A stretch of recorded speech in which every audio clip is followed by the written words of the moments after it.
চোখ দিয়ে আল্লাহ যা দেখতে নিষেধ করেছেন সেটা দেখা যাবে? দেখা যাবে? রব্বুল আলামিন বলেছেন ইয়ালামু খাইনাতাল আ'য়ুনি ওয়া মা তুখফিস সুদূর। বান্দা, চোখ দিয়ে কি লুকোচুরি খেলো? সানগ্লাস লাগাইয়া কোন মেয়ের দিকে দেখো, কেউ টের না পেল, একজনে জানেন, তিনি কে? আল্লাহ। জানেন কিনা বলেন? কোন দিকে দেখছো, কেন দেখছো, আমার কাছে জবাব দিতে। দেখেন, চোখ দিয়ে যেমন আল্লাহ পাকের নাফরমানি করা যায়, আবার চোখ দিয়ে আল্লাহকে সবচেয়ে বেশি রাজি করা যায়। চোখের ভিতরে আল্লাহকে রাজি করার জন্য আল্লাহ একটা মেডিসিন দিয়েছেন, পানি, পানি জাতীয়। এটার নাম কি? চোখের জোর কন্যা। এটা কি? চোখের পানি। হুজুর করতে কইলেন, আল্লাহর নবী তিরমিজির হাদিসে বলেছেন লাইসা শাইউন আহাব্বা ইলাল্লাহি মিন قطرتين وأسرين قطرة دموع من خشية الله وقطرة دم تهراق في سبيل الله বলেন আল্লাহু আকবার। আল্লাহর নবী বলেন আল্লাহর কাছে দুইটা ফোঁটা বেশি প্রিয়। জোরে বলেন কয়টা? দুইটা ফোঁটা আল্লাহর কাছে বেশি প্রিয়। একটা হলো বান্দা যখন গুনার কথা স্মরণ করে রাতের অন্ধকারে চোখ দিয়ে তরতর করে পানি ছেড়ে দেয়, আল্লাহর নবী বলেছেন এই চোখের পানি ফোঁটা আল্লাহর কাছে বেশি প্রিয়। দ্বিতীয় নাম্বার, জিহাদের ময়দানে বান্দা যখন আল্লাহর দ্বীনের জন্য, কোরআনের জন্য রক্ত ফোঁটা বিলাই দেয়, আল্লাহর নবী বলেছেন এই রক্ত ফোঁটা আল্লাহর কাছে বেশি প্রিয়। বলেন সুবহানাল্লাহ। ও ভাইরা, এই চোখের পানি ফোঁটা যখন আল্লাহর কাছে ছেড়ে দিবেন, আল্লাহ আপনার জীবনের সব গুনাহ মাফ করে দিবেন। ইচ্ছা করলে আপনি আল্লাহকে চোখ দিয়ে রাজি করতে পারেন। কথা ঠিক কিনা বলেন? যে চোখটি কাঁদে আল্লাহর ভয়ে, রাতের আধারে দিনের প্রহরায় রাতে জেগে কাটে, জানো কি তুমি এই দুটি চোখ যাবে না কখনো জাহান্নামে। জোরে বলেন সুবহানাল্লাহ। আল্লাহর নবী বলেছেন যে চোখ জাহান্নামের ভয়ে, আল্লাহর ভয়ে গুনাহ করেছে, ভয়েতে রাতের অন্ধকারে চোখ দিয়ে পানি ছেড়ে আল্লাহর কাছে কাঁদে, আমার নবী বলেছেন ওই চোখ জাহান্নামে যাবে না। জোরে বলেন সুবহানাল্লাহ। ভাই ও বন্ধুগণ, বিশ্ব নবী বসেছিলেন, হযরত ওমর এসে বললেন, দেখলেন নবীজি কাঁদতেছে। হযরত ওমর বলেন ইয়া রাসূলুল্লাহ আপনি কেন কাঁদেন? নবীজি বলেন ওমর রে, একটু আগে আমার কাছে জিবরাইল এসেছিল। জিবরাইল এসে বলে গেল ইসলামের অধীনে থাকতে থাকতে যারা চুল এবং দাড়ি পাকায় দিয়েছে, ওই চুল আর দাড়ি পাকা বান্দাদেরকে আল্লাহ শাস্তি দিতে কিয়ামতের দিন শরম করবেন। বলেন সুবহানাল্লাহ। হযরত ওমর বলেন ইয়া রাসূলুল্লাহ এটা উম্মতের জন্য কত বড় খুশখবরি, আপনি কাঁদতেছেন কেন? এটা তো উম্মতের জন্য শুভ সংবাদ। আল্লাহর নবী বলেন শোনো ওমর, আমার কান্নার কারণ ভিন্ন। যে মাবুদ, যেই রব সাদা দাড়িওয়ালা চুল পাকা দাড়ি পাকা বান্দাকে শাস্তি দিতে শরম বোধ করবেন, সেই চুল আর দাড়ি পাকা বান্দাগুলি আল্লাহর সাথে নাফরমানি করতে তাদের শরম করে না। আল্লাহু আকবার। আমি এই লজ্জায় কাঁদতেছি। ভাই ও বন্ধুগণ, এই জন্যই চোখ দিয়ে এদিক ওদিক দেখা যাবে না, বেগানা নারীর দিকে দেখা যাবে না। এই চোখ বেশি বেশি দেখবেন, চোখ দিয়ে কোরআন দেখবেন, হাদিস দেখবেন, হাদিস পড়বেন, চোখ দিয়ে কাবা দেখবেন, চোখ দিয়ে আল্লাহর সৃষ্টি জগৎ দেখবেন, যেগুলি দেখা যায় আছে। কথা ঠিক কিনা বলেন? ভাই ও বন্ধুগণ, আল্লাহর নবী বলেন এই চোখের যদি গ্যারান্টি দিতে পারো, আমি নবী কিয়ামতের দিন তোমাদের জন্য জান্নাতের গ্যারান্টি দাতা হয়ে যাব। আরো জোরে বলেন সুবহানাল্লাহ। তাহলে এই চোখ দিয়ে বেগানা নারী দেখা যাবে? আল্লাহ যা দেখতে নিষেধ করেছেন এগুলি দেখা যাবে না। 5টা বলেছি, লাস্ট এবং ফাইনাল।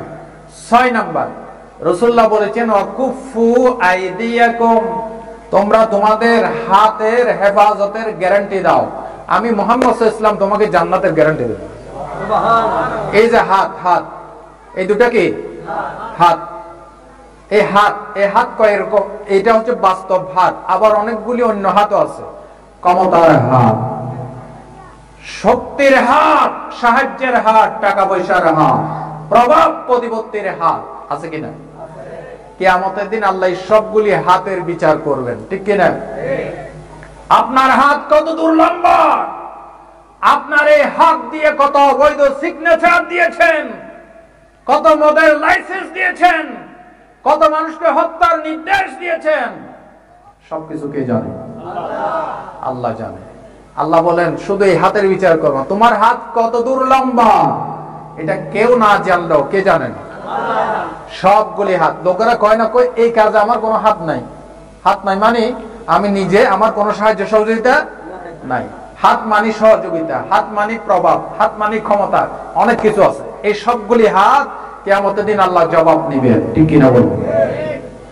রব্বুল আলামিন কোরআন শরীফে বলেছেন আল-ইয়াওমা নাখতিমু আলা আফওয়াহিহিম ওয়া তুকাল্লিমুনা আইদিহিম ওয়া তাশহাদু আরজুলুহুম বিমা কানু ইয়াকসিবুন। সে কিয়ামতের দিন আমি তোমাদের জবান বন্ধ করে দেব। পারবেন কিনা আল্লাহ? বিশ্বাস হয় না? না, যদি বিশ্বাস না হয় আল্লাহ দৃষ্টান্ত রেখে দিয়েছেন। আপনার মতো আমার মতো জিহ্বা আছে, দাঁত আছে, ঠোঁট আছে, কথা বলতে পারে না। আমাদের সমাজে নাম কি? বোবা। কি নাম? বোবা। তাহলে তাকে বোবা বানিয়েছে কে? আল্লাহ। তাহলে বোঝা গেল আল্লাহ কিয়ামতের দিন যত বড় মাপের মাওলানা হোক, যত বড় মাপের রাজা হোক, বাদশা হোক, নেতা হোক, যেই হোক, আল্লাহ কিয়ামতের দিন জবান বন্ধ করে দিবে। দুরূদ শরীফ পাঠ করে আল্লাহুম্মা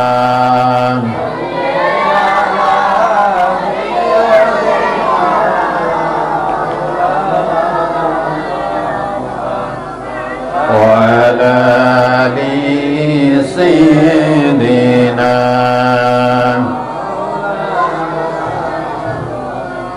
জলিল কদর সাহাবীরা রক্ত দিলেন জমিনে, প্রিয় নবীজির দান শহীদ জঙ্গে উহুদ ময়দানে। আল্লাহুম্মা সাইয়্যিদিনা মাওলানা মুহাম্মদ ওয়া আলা আলি সাইয়্যিদিনা বালাগাল উলা বিকামালিহি কাশাফাদ দুজা বিজামালিহি হাসনাত জামিউ খিসালিহি।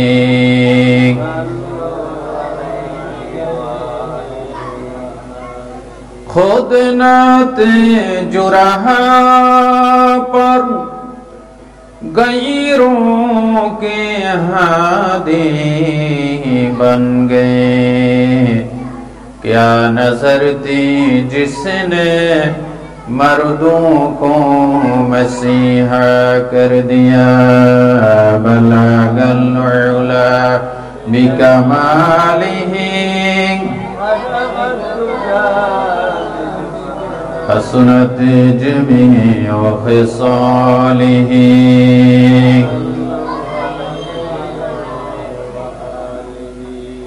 कदमों में मस्त मुस्तफा की मेरा मज़हर होता, ओ खाके पाक होती मैं के सार होता। बलगल उला बिकमालिही कशफत दुजा बिजमालिही हसनत जमीउ खिसालिही। চট্টগ্রাম আকবর শাহ কৈবল্যধাম মধ্যম ঝানারকিল এলাকাবাসী কর্তৃক আয়োজিত আজকের এই শানদার মিলাদুন নবী সাল্লাল্লাহু আলাইহি ওয়াসাল্লাম মাহফিল, সিরাতুন নবী সাল্লাল্লাহু আলাইহি ওয়াসাল্লাম মাহফিলের পরম শ্রদ্ধাভাজন সভাপতি, মঞ্চ উপবিষ্ট উলামা হযরত বি ব্লক বাইতুল আমান জামে মসজিদের সম্মানিত পেশ ইমাম বন্ধুবর হযরত মাওলানা জহিরউদ্দিন সাহেব আতালাল্লাহু উমরাহু ওয়া বারাকাল্লাহু ফি হায়াতি।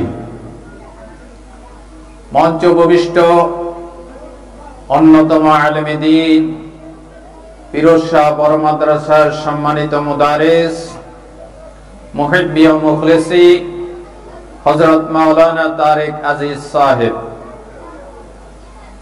আমার সামনে সমবেত দিনদার ইমানদার কোরআন প্রিয় ইসলাম প্রিয় সম্মানিত ভাইরা, বিশেষ করে জাতির ভবিষ্যৎ কর্ণধার তরুণ আর যুবক বন্ধুগণ, মুরব্বিয়ানে ইসলাম, পর্দার আড়ালে মা এবং বোনেরা, সকলকে আমি শুরুতেই ইসলামের শ্রেষ্ঠ অভিবাদন দিয়ে সম্ভাষিত করছি। আশা করছি আপনারা আমার সালামের জবাব আমার কানে পৌঁছায় দিবেন। আসসালামু আলাইকুম ওয়া রাহমাতুল্লাহি ওয়া বারাকাতুহু। আপনারা সবাই কেমন আছেন? আল্লাহ পাকের শাহী দরবারে হাজারো কোটি শুকরিয়া। এলাকার অসংখ্য বনি আদমের ভিতরে আল্লাহ সুবহানাহু ওয়া তাআলা আজকের মাহফিলে আসার জন্য বসার জন্য আল্লাহ আমাদেরকে চুজ করেছেন, আমাদেরকে পছন্দ করেছেন, আমাদেরকে কবুল করেছেন। সেজন্য আপনারা খুশি নাকি বেজার? খুশি হলে প্রশংসা করতে হয় কার? আল্লাহ। তাহলে সমস্ত জড়তা, হীনতা, দুর্বলতা, অক্ষমতা, বিষণ্ণতার ঊর্ধ্বে উঠে আমার মনে আমার সৃষ্টিকর্তার শিখানো ভাষায় সকলে মন উজাড় করে একবার শুকরিয়া আদায় করছি। সকলে বলছি আলহামদুলিল্লাহ। আমার অনুরোধ থাকবে, আমি গুনাহগার, যতক্ষণ কথাগুলি বলতে থাকবো মাহফিলে কোনো ডিস্টার্ব হবে না, মুখে কেউ আওয়াজ করবেন না। স্বেচ্ছাসেবক ভাইদের দৃষ্টি আকর্ষণ করছি, মানুষকে সুশৃঙ্খল ভাবে বসার ব্যাপারে আপনারা সহযোগিতা করুন। সম্মানিত ভাইরা, আপনারা আমার জবান থেকে কোরআন এবং সুন্নাহর আলোচনা শুনতে এসেছেন, ঠিক কিনা বলেন? কোরআন সুন্নাহই পারে এই জঞ্জা বিক্ষুব্ধ অশান্ত পৃথিবীতে শান্তি আনয়ন করে দিতে পারে। কোরআন পারে একটি জাতিকে তাদের অধিকার ফিরিয়ে দিতে। কোরআন পারে শ্রমিক, মেহনতি জনতা, নারী পুরুষ সকলের অধিকার ফিরিয়ে দিতে পারে। শুধু ইসলাম, শুধু কোরআন, শুধু আমার নবী। কথা ঠিক কিনা বলেন? আমি সেই কোরআন থেকে আপনাদের সামনে কথা বলবো ইনশাআল্লাহ। সকলে বলেন ইনশাআল্লাহ। কোরআন হচ্ছে মহাবিশ্বের মহাবিশ্বয়। কোরআনের কথা যতই বলতে থাকবো শুধু শুনতে ইচ্ছে করবে, কিন্তু কোরআনের কথা কোনোদিন শেষ হবে না। কি বলেন, শেষ হবে?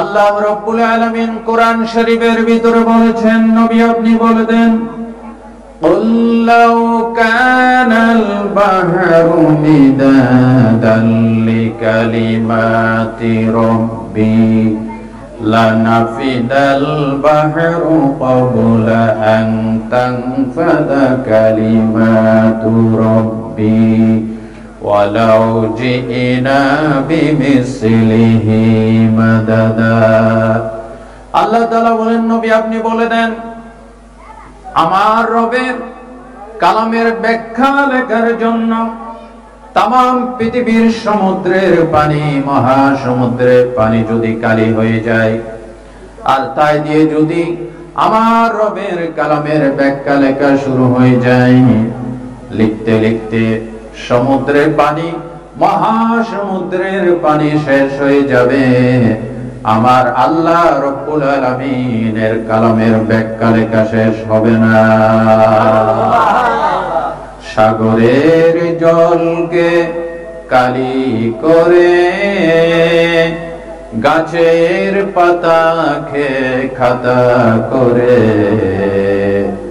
তোমার মহিমা লেখা শেষ হবে না, যদিও লিখি প্রভু জীবন ভরে।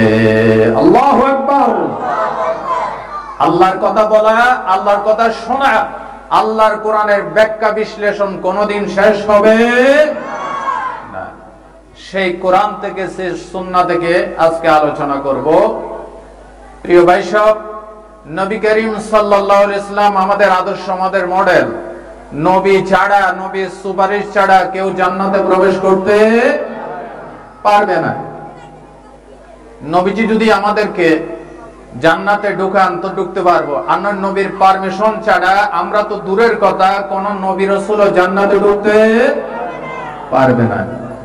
আজকে আমি বলতে চাই, নবী করিম সাল্লাল্লাহু আলাইহি ওয়াসাল্লাম হাদিস শরীফে বলেছেন, 6 প্রকারের ব্যক্তি এমন আছে যাদেরকে নবীজি নিজেই জান্নাতের জামিনদার হয়েছেন। বলেন সুবহানাল্লাহ। কয় প্রকার? সকলে বলুন কয় প্রকার? 6 প্রকার। সেই 6 প্রকারের ভিতরে আমরা অন্তর্ভুক্ত হতে পারছি কিনা, আমরা আছি কিনা, আর আজকের আলোচনা শুনলে ক্লিয়ার হয়ে যাবে ইনশাআল্লাহ।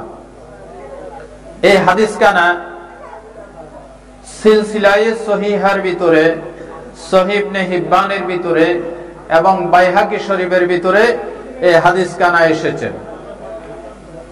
আল্লাহর নবী সাল্লাল্লাহু আলাইহি ওয়াসাল্লাম ইরশাদ করেন, হযরত উবাদা ইবনে সামিত রাদিয়াল্লাহু তাআলা আনহু থেকে বর্ণিত, তিনি বলেন, আল্লাহর নবী বলেছেন, ইদমানু লি সিত্তাম মিন আনফুসিকুম আদমাল্লাহুল জান্নাহ।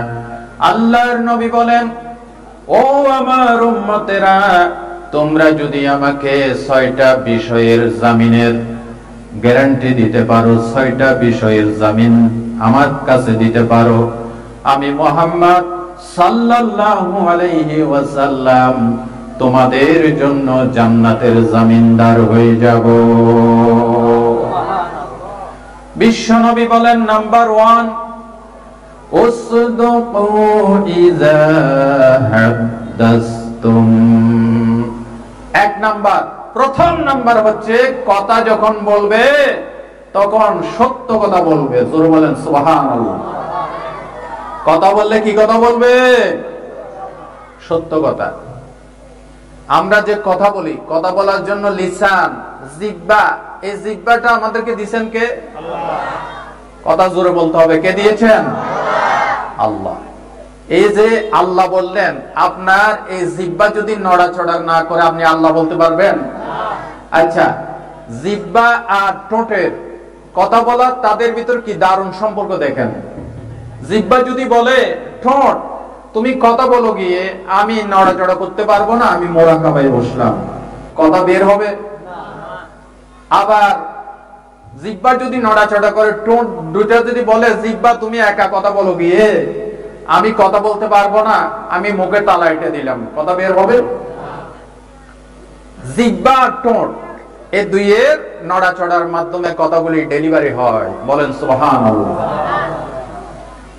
এই যে জিহ্বা দিয়ে কথা বলি, এই কথার হিসাব আল্লাহর কাছে দিতে হবে নাকি হবে না? আরো জোরে বলেন হবে। আল্লাহ রাব্বুল আলামিন কোরআন শরীফের ভিতরে বলেছেন, ইয ইয়াতালাক্কাল মুতালাক্কিয়ানি আনিল ইয়ামিনি ওয়া আনিশ শিমালি কাঈদ মা ইয়ালফিযু মিন কাওলিন ইল্লা লাদাইহি রাকীবুন আতীদ। আল্লাহ তাআলা সূরা কফের ভিতরে বলেছেন, তোমাদের ডান এবং বাম পাশে ফেরেশতারা রেকর্ড করছে, যে কথা বলো না কেন, যে ওয়ার্ড উচ্চারণ করো না কেন, ফেরেশতার সাথে সাথে তোমার প্রত্যেকটি কথা রেকর্ড করতেছে। কথা ঠিক কিনা বলেন? ভাইরা আমার, এই প্রত্যেকটি কথার হিসাব দিতে হবে। কেন বলেছি, কি জন্য বলেছি? এই জন্য জবান দিয়ে মিথ্যা কথা বলা যাবে না, সত্য কথা বলতে হবে। এই পৃথিবীতে সবচাইতে বড় সত্যবাদী হচ্ছে আমার মহান সৃষ্টিকর্তা আল্লাহ পাক। কথা ঠিক কিনা বলেন? আল্লাহ কি মিথ্যা কথা বলেন? জোরে বলেন নাউজুবিল্লাহ। আল্লাহ রাব্বুল আলামিন বলেন, ওয়ামান আসদাকু মিনাল্লাহি ক্বিলা, আমি আল্লাহর চাইতে সত্যবাদী আর কে হতে পারে? জোরে বলেন, কে হতে পারে? আল্লাহ সত্য কথা বলেন, এই জন্য আল্লাহ সত্য বলতে ভালোবাসেন। আল্লাহ মিথ্যা বলেন না, এই জন্য আল্লাহ মিথ্যা বলতেও পছন্দ করেন না। আল্লাহ যেমন মহা সত্যবাদী, আসমানে জমিনে আল্লাহ মহা সত্যবাদী, এই পৃথিবীর বিশ্ববাসীর ভিতরে আল্লাহ রাব্বুল আলামিন সবচাইতে বড় সত্যবাদী করে পাঠিয়েছেন আমাদের নবীকে। কথা ঠিক কিনা বলেন?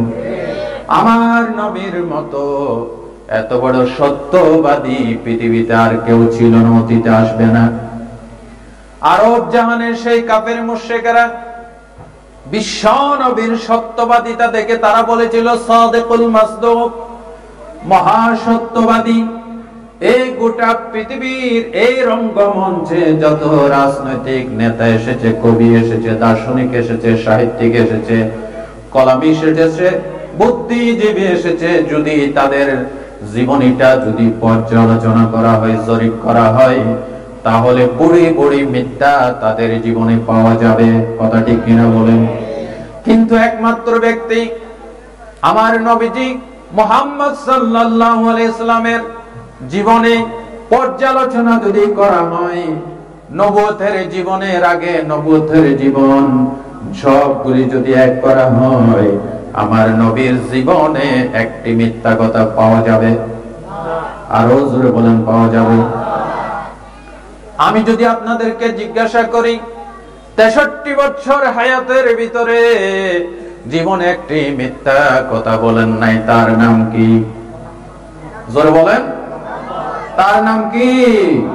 হে রাসূল, হে রাসূল, হে রাসূল, হে রাসূল, তোমার শানে কবি কবিতা বানাই, তোমার প্রেমে ভোরে পাখি গান গায়। কি জাদু, কি মধু, কি জাদু, কি মধু, সবাই যে হয়েছে বেকুল।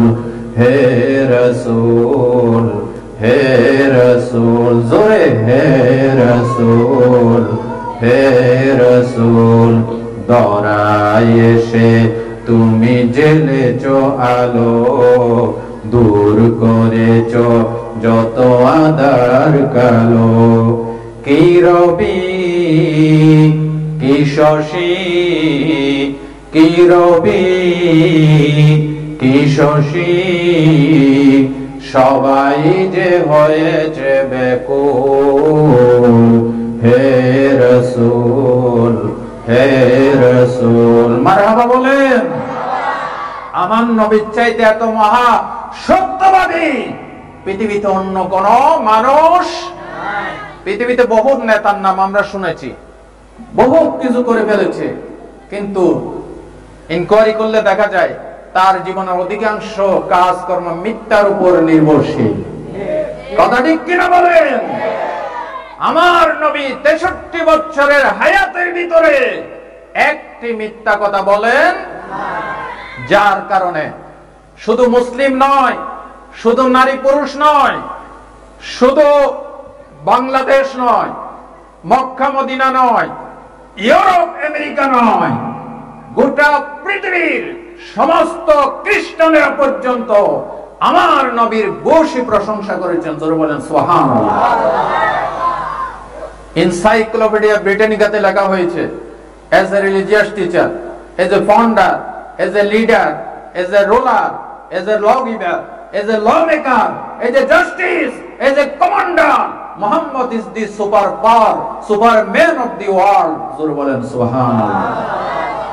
একজন আইনবিদ হিসেবে, একজন শিক্ষক হিসেবে, একজন ধর্মীয় নেতা হিসেবে, একজন কমান্ডেন্টশিপ হিসেবে, যুদ্ধের সেনাপতি হিসেবে, অল সাইড বিবেচনায় আমার নবীর মতো শ্রেষ্ঠ অতীতও কেউ ছিল না, বর্তমানেও কেউ নাই, ভবিষ্যতেও। জোরে বলেন সুবহানাল্লাহ। আল্লাহ নিজে সত্য কথা বলেন, এই জন্য আল্লাহ সত্যবাদীদেরকে কি করেন? ভালোবাসেন। আমরা কি সত্য কথা বলবো নাকি মিথ্যা কথা বলবো? জোরে সবাই বলেন। সত্য কথা বলতে আমরা রাজি আছি। আপনি আর আমি যখন সকাল বেলায় ঘুম থেকে উঠি, তখন আপনার জিহ্বার কাছে গোটা বডির অঙ্গ প্রত্যঙ্গ সবগুলি জিহ্বার কাছে অনুনয় বিনয় করে বলে, কি বলে জানেন? তিরমিজির বর্ণনায় বিশ্বনবী বলেছেন, ইজা আসবাহা ইবনু আদম তুকাফিরুল লিসানা ফাইন্নাল আরদা কুল্লাহা তুকাফিরুল লিসান ফাতাকুলু ইত্তাকিল্লাহা ফিনা। আপনি যখন ভোরবেলায় সকাল বেলায় ঘুম থেকে জাগ্রত হয়ে যান, আপনার হাত পা, আপনার বডির প্রত্যেকটি অঙ্গ প্রত্যঙ্গ জিহ্বাকে বলে, ও জিহ্বা, তোমার কাছে আমরা বিনীতভাবে ফরিয়াদ করি, তোমার কাছে আমরা শিকায়েত করি, আমাদের ব্যাপারে তুমি জিহ্বা সতর্ক হও। তুমি জিহ্বা যদি সত্য পথে চলো, গোটা বডি সত্য পথে চলবে। কথা ঠিক কিনা বলেন? তুমি জিহ্বা যদি বাঁকা পথে চলো, গোটা বডি বাঁকা পথে চলতে বাধ্য হবে। কথা ঠিক কিনা বলেন? ভাই বন্ধুগণ, এই জিহ্বা দিয়ে ইচ্ছা করলে সত্য কথা বলতে পারি, ইচ্ছা করলে মিথ্যা কথা বলতে পারি। আমরা কি সত্য বলবো না নাকি মিথ্যা বলবো? সত্য কথা বললে কে খুশি হবেন? জোরে বলেন, কে খুশি হবেন?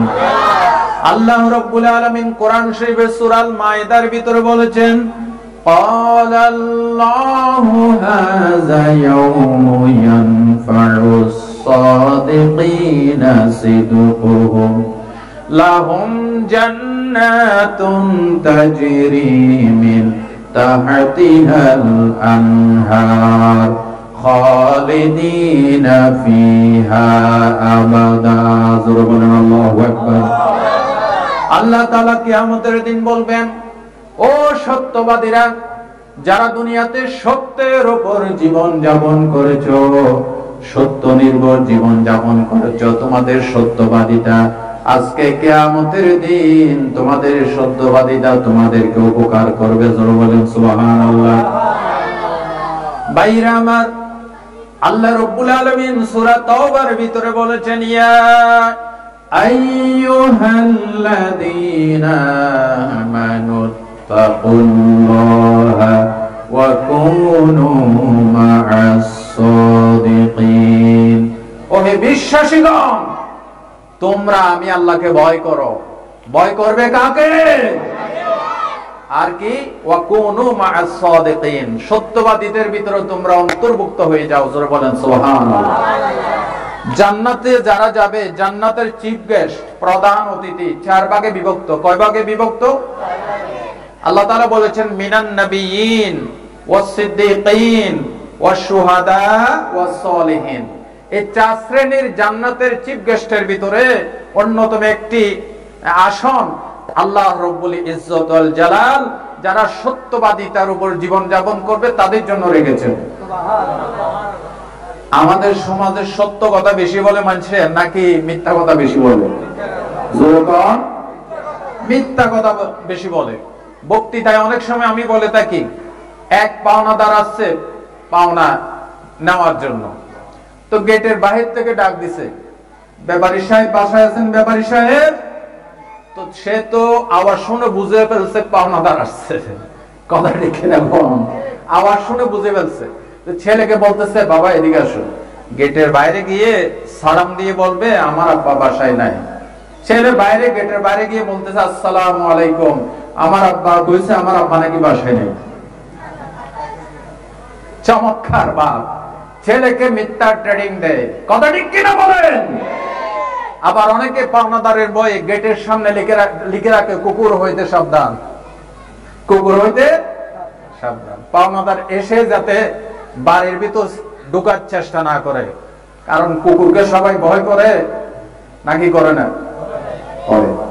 সুতরাং এই সমস্ত মিথ্যার আশ্রয় যারা নিবে, নবীজি বলেন তাদের জন্য আমি জান্নাতের জামিনদার হতে। নবীজি বলেছেন 6টা জিনিসের জামানত আমাকে দিবে, আমি মুহাম্মদ সাল্লাল্লাহু আলাইহি ওয়াসাল্লাম তোমাকে হাত ধরে জান্নাতে প্রবেশ করাবো। এর ভিতরে 1 নম্বর কি? সত্য কথা বলতে হবে। তিরমিজির বর্ণনায় বিশ্বনবী বলেছেন ইন্নার রাজুলা লা ইয়াতাকাল্লামু বিল কালিমাতি লা ইয়ারা বিহা বাসান ইয়াহবি বিহা 70 খরিফান ফিন্নার। বিশ্বনবী বলেছেন বান্দা অনেক সময় জিহ্বা দিয়ে এমন মারাত্মক মিথ্যা কথা বলে, বান্দা মনে করে কোনো অসুবিধা নাই। আমরা মনে করি না আরে মিথ্যা কথা একটা কইছে কি অসুবিধা নাই। আল্লাহ বলে, আল্লাহর নবী বলেন অসুবিধা কি হয়েছে শোনো, ইয়াহবি বিহা 70 খরিফান ফিন্নার। এই একটি মিথ্যা কথা, খারাপ কথা বলার কারণে 70 বছর জাহান্নামে থাকা লাগবে। নাউযুবিল্লাহ। এই কয়েকজন কইছেন নাউযুবিল্লাহ? আপনারা কথা বুঝেন না? কয় বছর? একটি মিথ্যা কথা বলার কারণে কত বছর জাহান্নামে থাকতে হবে? জোরে বলেন নাউযুবিল্লাহ। আজকের মাহফিলে ওয়াদা হোক, জীবন যাবে মিথ্যা বলবো না ইনশাআল্লাহ। জোরে বলেন ইনশাআল্লাহ। রাজি আছি? এই জবান দিয়ে সত্য কথা চলবে, সত্য কথা চলবে। এই জবান দিয়ে আল্লাহ জিকির চলবে, আল্লাহর স্মরণ চলবে। জোরে বলেন সুবহানাল্লাহ। আপনি হাটে যাচ্ছেন, বাজারে গেছেন, হাটে গেছেন, বাসে চড়ে ঢাকা যাচ্ছেন, জবান চলবে, জবানে জিকির চলবে কার? আল্লাহ। আরো জোরে সাইয়েদনা আবু হুরায়রা রাদিয়াল্লাহু তাআলা আনহু একটি গাছ রুখছিলেন, বৃক্ষরোপণ করছিলেন। নবীজি এসে বললেন আবু হুরায়রা তুমি কি করতেছো? বলে ইয়া রাসূলুল্লাহ আমি একটি খেজুর গাছ রোপণ করতেছি। বিশ্বনবী বলেন আবু হুরায়রা আমি কি তোমাকে এর চাইতে আরো ভালো একটা বৃক্ষ রোপণ করার সংবাদ দেব নাকি? হযরত আবু হুরায়রা বলেন ইয়া রাসূলুল্লাহ অবশ্যই বলেন। আল্লাহর নবী বলেন আবু হুরায়রা তাহলে তুমি পড়ো কুল সুবহানাল্লাহ ওয়ালহামদুলিল্লাহ ওয়া লা ইলাহা ইল্লাল্লাহু ওয়াল্লাহু আকবার। আল্লাহর নবী বলেন আবু হুরায়রা এই 4টা বাক্য যদি তুমি পড়ো বিকুল্লি ওয়াহিদাতিন ইউগরাসু লাকা শাজারাতুন ফিল জান্নাহ। আবু হুরায়রা প্রত্যেকটি বাক্যের বিনিময় জান্নাতের ভিতরে আল্লাহ রাব্বুল আলামিন তোমার জন্য একটা একটা গাছ রোপণ করবেন। বলেন আল্লাহু আকবার। ও ভাইরা, তাহলে জবান দিয়ে মিথ্যা কথা বলা যাবে না, সর্বদা সত্য কথা বলতে হবে। এবং এই জবান দিয়ে প্রশংসা চলবে কার? আরো জোরে বলেন প্রশংসা কার? সুবহানাল্লাহ, আলহামদুলিল্লাহ, লা ইলাহা ইল্লাল্লাহ, সুবহানাল্লাহ,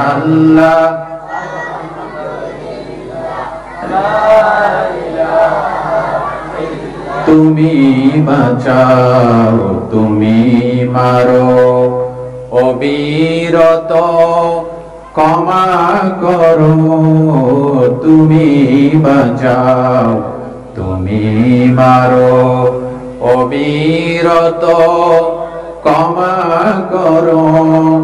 দরারে যে জন তাকেই ধরো, দরারে যে জন তাকেই ধরো, সবই তোমার, সবই আল্লাহ, সুবহানাল্লাহ, জোরে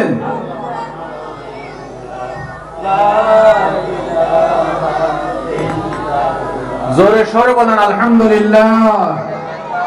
তাহলে এক নাম্বার নবীজি বলছেন 6টা জিনিসের জামানত দিবা, আমি তোমাদের জন্য জান্নাতের জামিনদার হব। শুনলাম কয়টা? জোরে বলেন কয়টা শুনেছি? সেটা কি? আমরা কখনো এই জবান দিয়ে মিথ্যা কথা বলবো না। জোরে বলেন ইনশাআল্লাহ।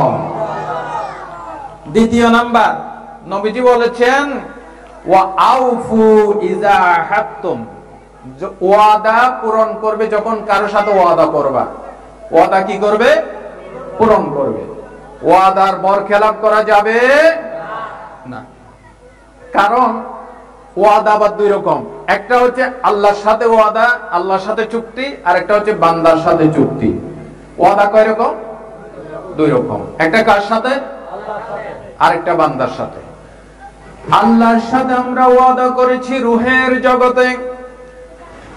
আল্লাহ রব্বুল আলামিন সমস্ত রূহগুলিকে একসাথ করেছিলেন, একসাথ করে বলেছেন আলাস্তু বিরাব্বিকুম, আমি কি তোমাদের রব নই?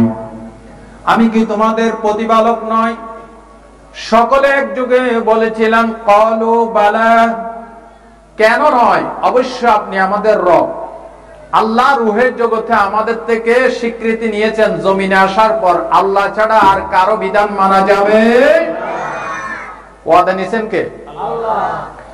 আল্লাহ রাব্বুল আলামিন সূরাতুল ইয়াসিনের ভিতরে কথাটা তুলে ধরেছেন, আলাম আ'হাদ ইলাইকুম ইয়া বানি আদম আল্লা তা'বুদু শাইতানা ইন্নাহু লাকুম আদুউম মুবিন। আল্লাহ তাআলা বলেন, ওহে আদম সন্তানেরা, আমি কি তোমাদের থেকে ওয়াদা নেই নাই তোমরা আমি আল্লাহ ছাড়া কারো গোলামি করো না, আমি আল্লাহ ছাড়া কারো আইন মেনো না, শয়তানের গোলামি করো না। কারণ হচ্ছে শয়তান তোমাদের প্রকাশ্য দুশমন। শয়তান আমাদের প্রকাশ্য কি? শয়তানকে দেখেন তো আল্লাহ বললেন প্রকাশ্য দুশমন। তার মানে কি? তার মানে হচ্ছে শয়তান আমাদের বাবারে, আমাদের মায়েরে প্রথমে ল্যাংটা করে ছাড়ছে, ঠিক কিনা? জান্নাতে আমাদের বাপ আদম আলাইহিস সালাম, আমাদের মা হাওয়া আলাইহিস সালাম। শয়তানের আমাদের বিরুদ্ধে সর্বপ্রথম ষড়যন্ত্র ছিল কি? কাপড় চোপড় ফেলে ল্যাংটা করা, ঠিক কিনা? এই যে শয়তান লাগছে, আল্লাহ যখন জান্নাত থেকে বিতাড়িত করছে, আল্লাহকে বলেছে, শয়তানের চ্যালেঞ্জ দিছে, ক্বালা ফাবিইজ্জাতিকা, আল্লাহ তোমার ইজ্জতের কসম, তোমার মহত্বের কসম, লা উগবিয়ান্নাহুম আজমাইন, এই তোমার বনি আদমের সমস্ত মানুষগুলিকে আমি ওয়াসওয়াসা দিয়ে সবগুলিকে গোমরাহ করে ছাড়বো। জোরে বলেন নাউজুবিল্লাহ। তাহলে শয়তানকে যদিও দেখা যায় না, শয়তান প্রকাশ্যে আমাদের আল্লাহর সাথে ঘোষণা দিয়ে আমাদের বিরুদ্ধে ময়দানে নামছে। এই জন্য আল্লাহ বলেন শয়তান তোমাদের জন্য প্রকাশ্য শত্রু। জোরে বলেন শয়তান আমাদের বন্ধু নাকি দুশমন? আরো জোরে বলেন আমাদের বন্ধু নাকি দুশমন? আমাদের বন্ধু কে? আল্লাহ। তাহলে একটা ওয়াদা করেছি আল্লাহর সাথে যে জমিনে আসার পর আল্লাহ ছাড়া কারো গোলামি করা যাবে। কিন্তু আমরা আল্লাহ ছাড়া অন্য কারো গোলামি করি কিনা? পীরের গোলামি করি কিনা? নেতার গোলামি করি কিনা? মানুষের গোলামি করি কিনা? না, আল্লাহ ছাড়া কারো গোলামি করা যাবে। গোলামি চলবে শুধুমাত্র কার? ইবাদত করি মোরা এক আল্লাহর, বিনিময়ে পেতে চাই তাহারি দিদার। ইখলাসে তাকে যদি হৃদয়ে সবার, পাবই পাবই মোরা তাহারি দিদার। ইবাদত করি মোরা এক আল্লাহর। ইবাদত হবে শুধু এক আল্লাহ। একটা ওয়াদা, আরেকটা ওয়াদা বান্দার সাথে বান্দার ওয়াদা। আল্লাহর নবী বলেছেন ওয়া আউফু ইজা আহাদতুম, যখন ওয়াদা করবে ওয়াদা ভঙ্গ করা যাবে না। আল্লাহ রাব্বুল আলামিন কোরআন শরীফে বলেছেন ওয়া আউফু বিল আহদি ইন্নাল আহদা কানা মাসউলা। রব্বুল আলামিন সূরা বনী ইসরাঈলের ভিতর বলেছেন তোমরা ওয়াদাগুলি পূর্ণ করো, কারণ কিয়ামতের দিন প্রত্যেক ওয়াদা সম্পর্কে আল্লাহ রব্বুল আলামিন জিজ্ঞাসাবাদ করবেন। কথা ঠিক কিনা বলেন? ভাই ও বন্ধুগণ, মুসলমানদের ঐতিহ্য ছিল ওয়াদা রক্ষা করা, ওয়াদা ভঙ্গ করা মুসলমানদের ঐতিহ্য ছিল না। কিন্তু আজকে মুসলমানরা ওয়াদা ভঙ্গ করে জাতীয় পর্যায়ে, সামাজিক পর্যায়ে, ব্যক্তিগত পর্যায়ে, ব্যবসা বাণিজ্যে ওটা বসাই, লেনদেনে আমরা ওয়াদা ভঙ্গ করে আমাদের ঐতিহ্য নষ্ট করেছি। কথা ঠিক কিনা বলেন? এখন আমি একটি ঘটনা নিয়ে আসতেছি, লক্ষ্য করুন মুসলমানরা কিভাবে ওয়াদা রক্ষা করত আগের জামানায়। হযরতে ওমর ফারুক রাদিয়াল্লাহু তাআলা আনহু তিনি যখন রাষ্ট্র চালাচ্ছেন, তার দরবার ছিল মসজিদে নববী। মসজিদে নববীতে বিচার ফয়সালা হতো। হযরত ওমর রাষ্ট্রীয় সিংহাসনে বসে আছেন, তিনজন লোক একটা যুবককে ধরে নিয়ে আসলো। কি হয়েছে বলে, এই যুবকটি আমাদের বাবাকে হত্যা করেছে, আমিরুল মুমিনিন আমরা বিচার চাই, তার মৃত্যুদণ্ড চাই। এবার হযরত ওমর বলেন আসলে কি তুমি তাদের বাবাকে হত্যা করেছো? বলে হ্যাঁ করেছি, তবে আমার কথা শুনেন, আমি একজন গরিব লোক, মেষের রাখাল, উট চড়াইয়া মেষ চড়াইয়া আমি খাই। আমার একটা উট বাগানে চড়তেছিল, তাদের বাবার ক্ষেতে প্রবেশ করলো, তাদের বাবার বাগানে প্রবেশ করে বাগান থেকে কিছু খেয়েছিল, আমার উটটা আমি নিয়ে আসতে গেছি। এরপরও তাদের বাবা এসে বিরাট একটা পাথর খন্ড উঁচু করে আমার উটের মাথার উপর মেরে দিল, সাথে সাথে আমার উটটা জায়গায় মারা গেল। আমি এটা সহ্য করতে পারি নাই, আমি এটা সহ্য করতে পারি নাই। ওই ইটটা আমি তুলে তাদের বাবার মাথার উপর মেরে দিলাম। জীবনের শেষ চিৎকারে বাগানকে প্রকম্পিত করে তুললো, সাথে সাথে মারা গেল। আমিরুল মুমিনিন বলেন বেকুব যুবক, তুমি যদি আমার কাছে বিচার দিতে, তোমার উটের মূল্য আমি পরিশোধ করে দিতাম। তাকে হত্যা করতে গেলে কেন এখন তো তোমার মৃত্যুদণ্ড হবে। যুবক বলে আমিরুল মুমিনিন আমি রাজি আছি, তবে আমাকে 3 দিনের সময় দেন। জোরে বলেন কয়দিন? 3 দিনের সময় দেন। আমার বাবাই দুনিয়াতে নাই, আমার মা আরেকজনের কাছে বিয়ে বসেছে, আমার একটা ছোট্ট ভাই আছে। আমার আব্বা মারা যাওয়ার সময় আমার কাছে কিছু টাকা পয়সা মাল সম্পদ দিয়ে বলেছিলেন এগুলি তোর কাছে জমা রাখ, তোমার ছোট ভাই যখন বালেগ হবে তাকে ফিরাইয়া দিবে। আমিরুল মুমিনিন ওই গচ্ছিত ধনরাশি আমি মাটির ভিতরে এক জায়গায় দাফন করে এসেছি। এখন আমি যদি না যাই আমার ভাই মারাত্মক ভাবে ক্ষতিগ্রস্ত হয়ে যাবে, সুতরাং আমাকে 3 দিনের সময় দেন। আমার ভাইয়ের আমানত তার কাছে ফিরাই দিয়া আমি কথা দিলাম আমি ওয়াদা রক্ষা করব, ফিরে আসবো। আল্লাহু আকবার। এবার লক্ষ্য করুন, হযরত ওমর বলেন তোমাকে 3 দিনের সময় দেব, তবে তোমার জামিনদার কে হবে? ওই যুবক ওমরের সেই বিচারালয়ে চোখ বুলাই যাচ্ছেন, কাকে জামিনদার বানাবে, কেউ তো তাকে চেনে না। এক পর্যায়ে হযরতে আবু যর গিফারী রাদিয়াল্লাহু তাআলা আনহুর দিকে আঙ্গুলি সংকেত করে বললেন, ভাই আপনি আমার জামিনদার হন, আমি 3 দিনের ভিতরে ফিরে আসব। হযরত আবু যর বলেন, ঠিক আছে ভাই, আমি তোমার জন্য জামিনদার হব। বলেন আল্লাহু আকবার। হযরত ওমর বলেন, আবু যর তোমার খবর আছে নাকি? এই যুবক যদি 3 দিনের ভিতরে ফিরে না আসে, তাহলে তোমার ফাঁসি হয়ে যাবে, তোমার মৃত্যুদণ্ড হয়ে যাবে। আবু যর বলে, আমিরুল মুমিনিন, আমি বুঝে শুনে তার জামিনদার হয়েছে। বলেন সুবহানাল্লাহ। এবার এই যুবক চলে গেল।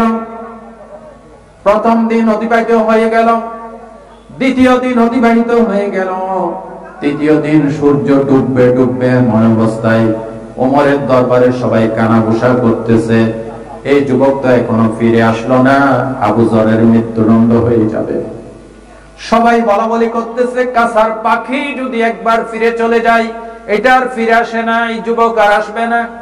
কিন্তু না, সূর্য যখন অস্তমিত হয়ে গেল, মাগরিবের আযান হয়ে গেল, ঠিক সেই মুহূর্তে ওই যুবকটা দূর থেকে হাত তুলে বলতেছে, আমি ফিরে এসেছি, আমিরুল মুমিনিন, আমি ফিরে এসেছি। বলেন আল্লাহু আকবার। যুবক আমিরুল মুমিনিনের দরবারে এসে কাঁপতে কাঁপতে ক্লান্ত হয়ে বলতেছে, আমিরুল মুমিনিন, আল্লাহর ওয়াস্তে আমাকে ক্ষমা করে দেন, আমার একটু লেট হয়ে গেছে। সবাই বড় বড় চোখ করে দেখতেছে তার দিকে, চোখকে বিশ্বাস করাতে পারছে না। ফাঁসির দণ্ডপ্রাপ্ত আসামি আবার ফেরত এসেছে ওয়াদা রক্ষা করার জন্য। জোরে বলেন সুবহানাল্লাহ। আমিরুল মুমিনিন বললেন, তুমি নিশ্চিত মৃত্যু থেকে বাঁচার পরও আবার কেন ফিরে আসলে? যুবক বলতেছে, আমিরুল মুমিনিন, আমি একজন মুসলিম যুবক, আজকে যদি আমি ফিরে না আসতাম, ইতিহাসের পাতায় লেখা হয়ে যেত যে একজন মুসলিম যুবক ওমরের দরবার থেকে মৃত্যুদণ্ড প্রাপ্ত হয়ে ওয়াদার পর খেলাফ করে পালিয়ে চলে গেছে। মুসলিম সমাজের, মুসলিম সোসাইটির, ইসলাম ধর্মের কলঙ্ক লেগে যেত। জোরে বলেন নাউজুবিল্লাহ। এবার হযরতে আমিরুল মুমিনিন আবু যরকে বলতেছেন, আবু যর, তুমি এই লোকের জামিনদার হতে গেলে কেন? আবু যর বলতেছে, এই যুবককে দেখে আমি বুঝেছি ছেলেটা বিশ্বস্ত। দ্বিতীয় কথা হচ্ছে, আমি যদি এই যুবকের জামিনদার না হতাম, ইতিহাসের পাতায় লেখা হয়ে যেত একজন মুসলিম যুবক বিপদে পড়ে সাহায্য প্রাপ্তি চাওয়ার পর কেউ সাহায্য করতে আসলো না, ইসলাম ধর্মের বদনাম হয়ে যেত। এই জন্য আমি তার জামিনদার হয়েছি।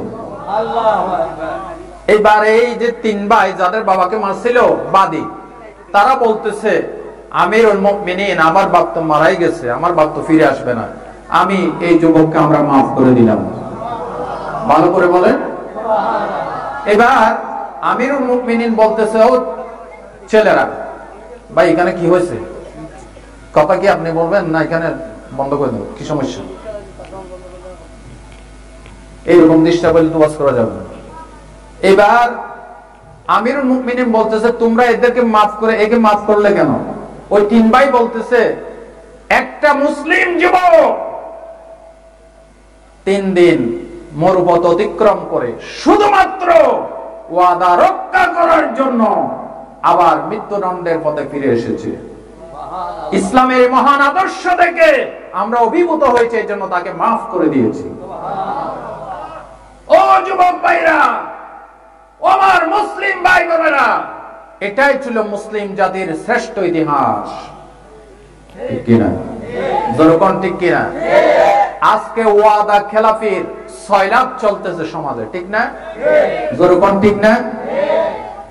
আমরা মানুষকে বিভিন্ন আশ্বাস দেই, আমাকে সমাজের নেতা বানাও, তাহলে গরুর গাড়ির মতো জিলাপি খাইতে, গরু গাড়ির চাকার মতো বিশাল বিশাল জিলাপি বানিয়ে দেবো, খাইতে গিয়ে শীতই থাকবা।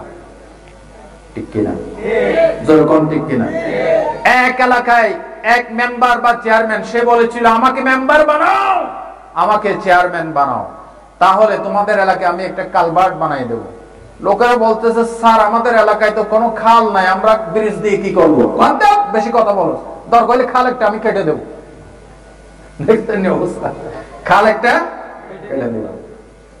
ব্যক্তিগত পর্যায় থেকে শুরু করে রাষ্ট্রীয় পর্যায় পর্যন্ত গোটা বিশ্বব্যাপী ওয়াদা খেলাফির সয়লাব চলতেছে, জোরে কোন ঠিক কিনা?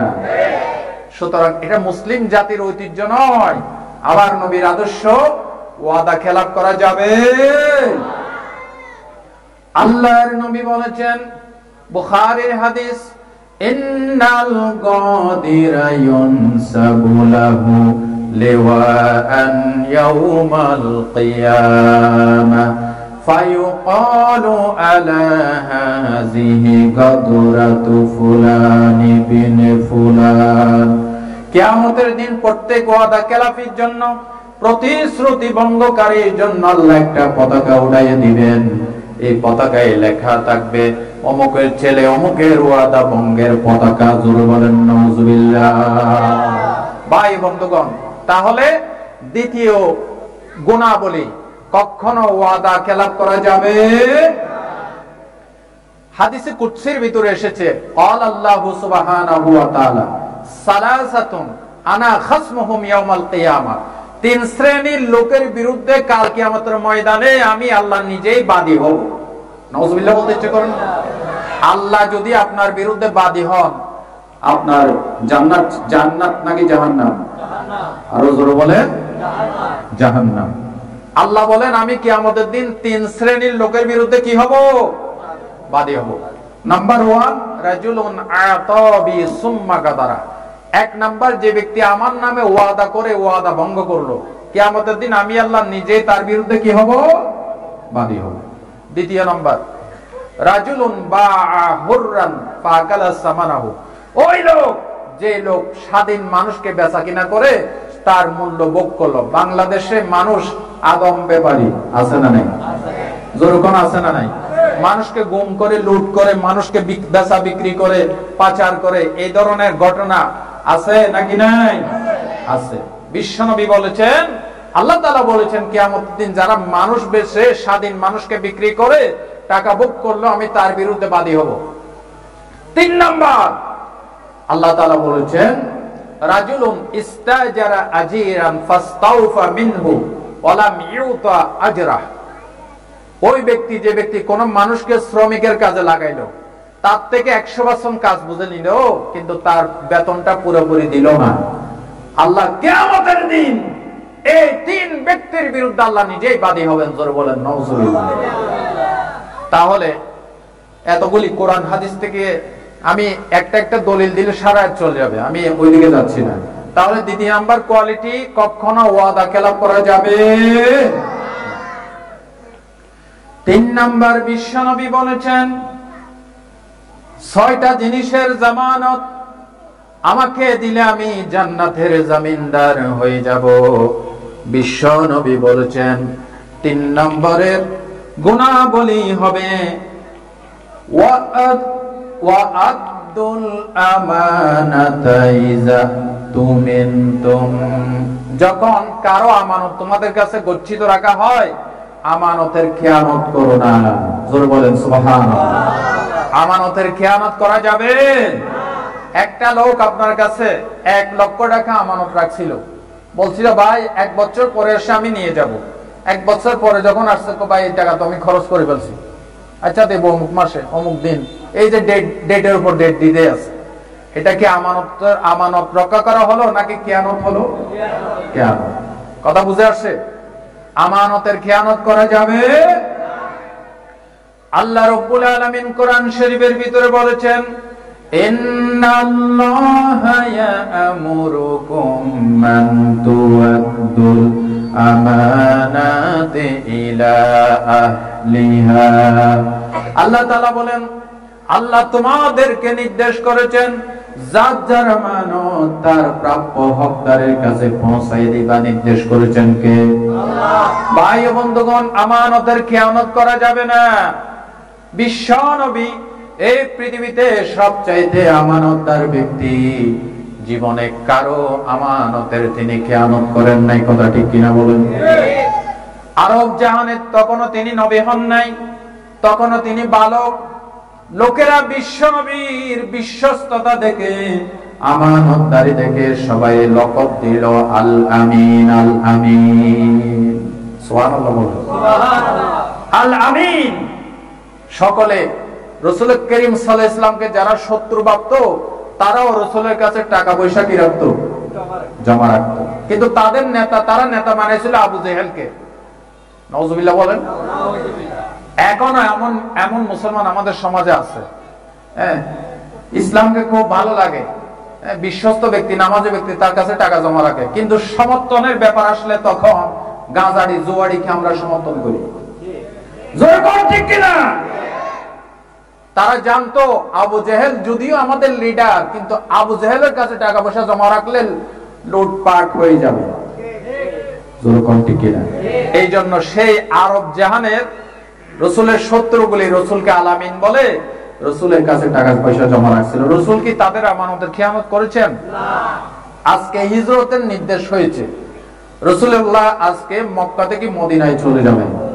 সেই মুহূর্তে রাসূলুল্লাহ ইচ্ছে করলে তাদের টাকা পয়সা সবগুলি নিয়ে মদিনায় চলে যেতে পারতেন আবু বকর সিদ্দিককে নিয়ে। রাসূলুল্লাহ তা করলেন না। হযরত আলীকে ডাকলেন, ডেকে বললেন, আলী, এই যে আমার ঘরের চতুর্পাশে ঘেরাও দিছে, রাঙ্গা তরবারি নিয়ে আসছে, এরা আমার শত্রু, এদের টাকা পয়সা আমি মুহাম্মদ সাল্লাল্লাহু আলাইহি ওয়াসাল্লামের কাছে গচ্ছিত আছে, আমানত। খবরদার আলী, এই টাকা পয়সাগুলি আমি তোমার কাছে দিয়ে গেলাম, কালকে সকাল বেলায় যার যার আমানত তার কাছে ফিরাই দিবা।